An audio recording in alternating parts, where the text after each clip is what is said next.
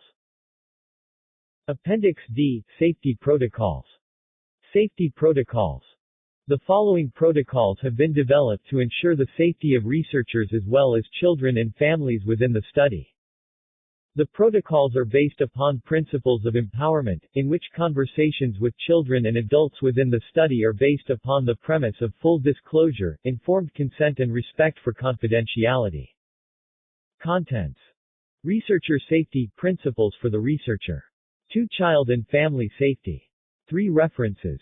6. Appendix I, CYF Carer Fact Sheet, When Children Talk About Abuse. 7. 8. 140. 141. Child and family safety.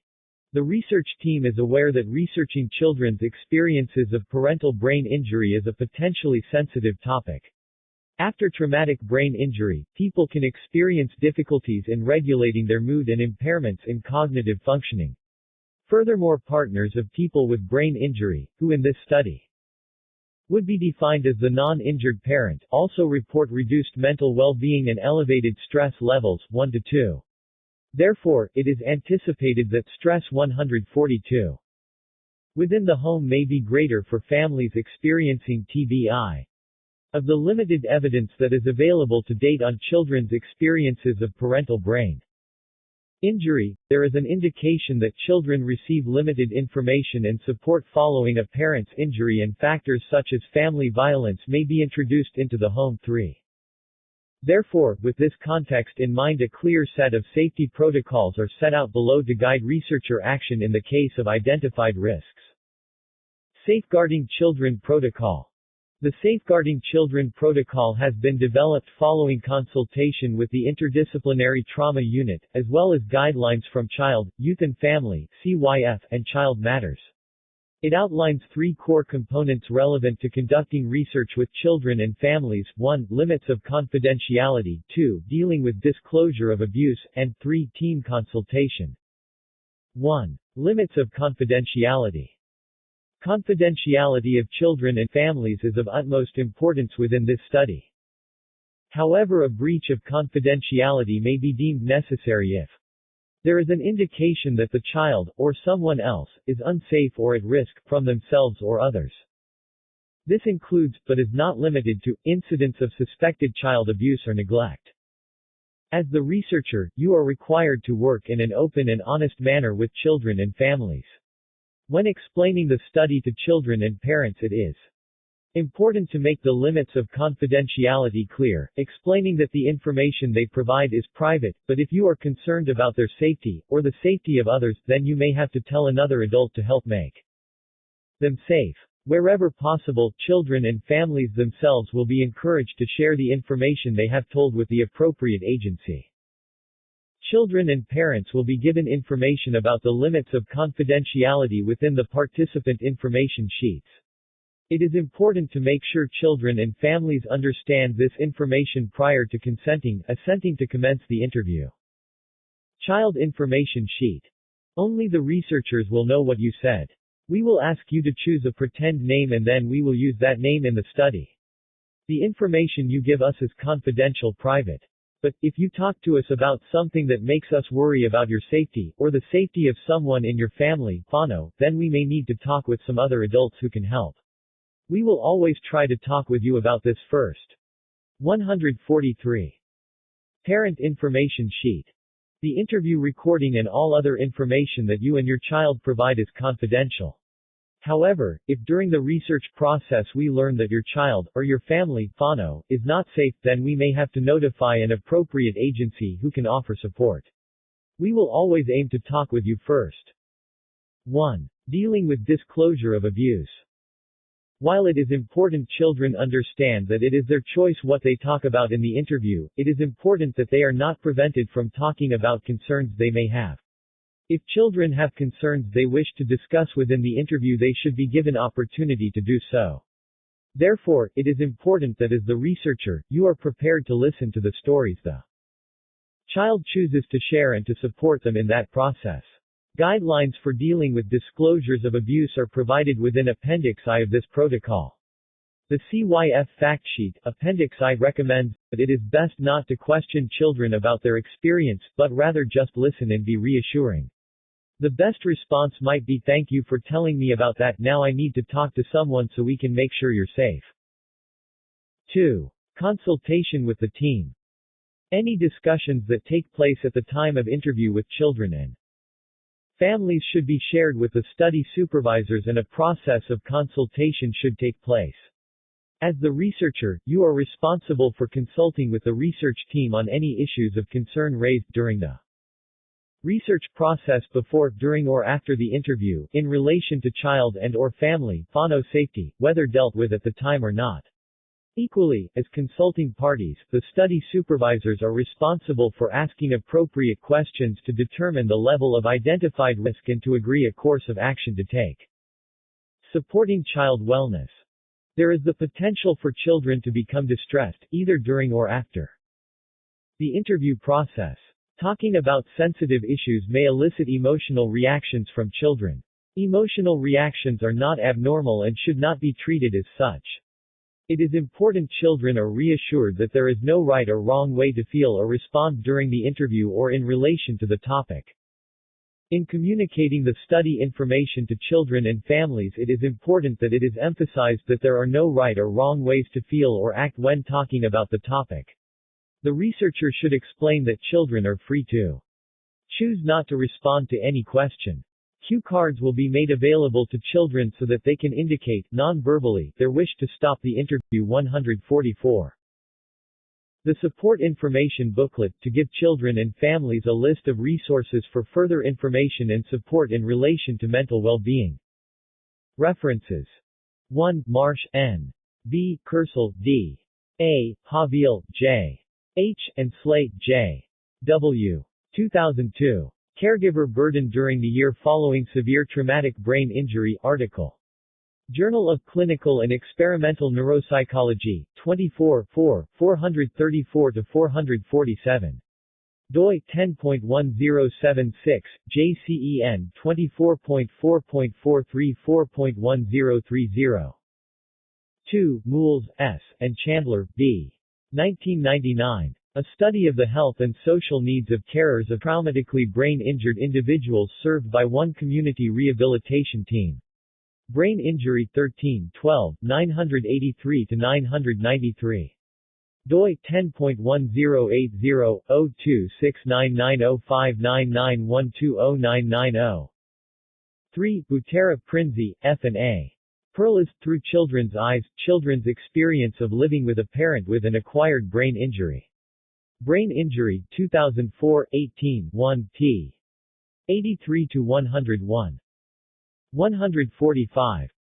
Appendix I, CYF Carer Fact Sheet, When Children Talk About Abuse. 146. 147 Appendix K, Support Information Booklet. If you have any questions about the research, please get in touch with us. Alexis Channon 09-921-9179 at channon@ot.ac.nz. Nicola Kays 09-921-9999 extension 7309 nikays@ot.ac.nz. Tineke Water 09-921-9999 extension 7335 twatter@ot.ac.nz. Other contacts. If you have concerns about the study and you want to talk to someone who isn't involved, you can contact an independent health and disability advocate on phone 0800-555-050. Email advocacy@hdc.org.nz. This study has received ethical approval from AUT University Ethics Committee AUTEC, Ref 14-109. When mom or dad has a brain injury, support information. Hearing from children. R. E. S. O. U. R. C. E. S. A. N. D. C. O. N. T. A. C. T. I. N. F. O. R. M. A. T. I. O. N. For general health information. Your GP can offer advice and support. Ministry of Health Family Services Directory 0800-211-211 for child and family mental health information. A website for young people, as well as family, Fano, with information and advice about mental health and wellness. Some useful links to relevant support services and information about referral pathways. A website that supports people of all ages facing a tough life situation of change, loss, trauma or grief, whatever the cause. For head injury information and support. Brain Injury Association, Headway, 09-520-4807. Think. The Head Injury Network for Kiwis, 07-839-1191. Brainline. CEMMTBI. Other useful contacts. Lifeline 24/7 Helpline 0800-543-354. Youthline 0800-37-6633. You can call the Youthline helpline for free 24 hours a day, 7 days a week. They also respond to TXT messages from 8 a.m. midnight every day. 0800 What's Up, 0800-942-8787. 0800 What's Up is a free counseling service just for kids. So if you need support or someone to talk to, you can give them a call for free. Lines are open every day from 1 p.m. to 11 p.m.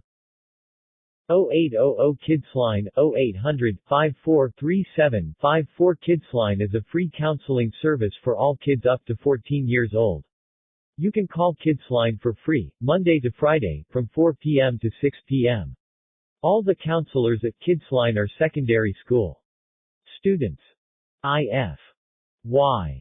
O. U. N. E. E. D. S. O. M. E. O. N. E. T. O. T. A. L. K. T. O. Y. O. U. C. A. N. C. A. L. L. 148. Appendix L, Certificate of Appreciation. Certificate of Appreciation. Awarded to blank _ blank. In recognition of your important contribution as a participant in this study. By taking part in this research study, you have helped us to know what it is like for children when a parent has a brain injury. We hope to use this information to try and help other children and families in the future. Alexis Channon, Nicola Kays, Tineke Water. When mom or dad has a brain injury. Hearing from children. Thank you so much for sharing your story with us.